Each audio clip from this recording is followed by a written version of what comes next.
വിദ്വേഷ പരാമർശങ്ങളിൽ ഉറച്ചും മുസ്ലിം ലീഗിനെ വീണ്ടും കടന്നാക്രമിച്ചും SNDP യോഗം ജനറൽ സെക്രട്ടറി വെള്ളാപ്പള്ളി നടേശൻ മറ്റൊരു മാറാട് കലാപം സൃഷ്ടിക്കാൻ ലീഗിനെ ദുഷ്ടലാക്കെന്നാണ് വെള്ളാപ്പള്ളിയുടെ വിമർശനം.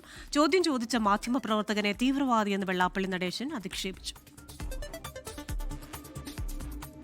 പതിവ് പോലെ കടുത്ത വർഗീയ അധിക്ഷേപ പരാമർശങ്ങൾ നിറഞ്ഞതായിരുന്നു വെള്ളാപ്പള്ളി നടേശന്റെ വാർത്താ സമ്മേളനം. മുസ്ലിം ലീഗിനെതിരെ കടന്നാക്രമണം.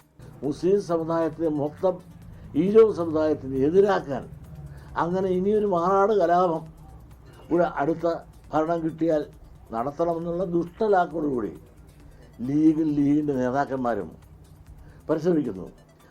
LDF സർക്കാരിന്റെ കാലത്ത് സമുദായത്തിന് എന്ത് കിട്ടിയെന്ന ചോദ്യത്തോടെ ഒഴിഞ്ഞുമാറി. ഈ LDF സർക്കാരിനകത്ത് എന്ത് കിട്ടി? നിങ്ങളുടെ ചോദ്യത്തിന് മറുപടി പറയാനല്ല. കഴിഞ്ഞ ദിവസം ചോദ്യം ചോദിച്ച മാധ്യമപ്രവർത്തകനെ തീവ്രവാദി എന്ന് വിളിച്ചായിരുന്നു വെള്ളാപ്പള്ളിയുടെ അധിക്ഷേപം. മാധ്യമപ്രവർത്തകന്റെ സ്വദേശവും രാഷ്ട്രീയവും എടുത്തു പറഞ്ഞു വിമർശനം. ഈ വന്ന ആളെ എനിക്കറിയാം. റാഹീം ഇരാറ്റുപേട്ടക്കാരനാണ്, MSFന്റെ നേതാവാണ്. അവൻ തീവ്രവാദിയാണ്, മുസ്ലിങ്ങളുടെ വലിയ വക്താവാണ്. ഇതൊക്കെ എനിക്കറിയാം.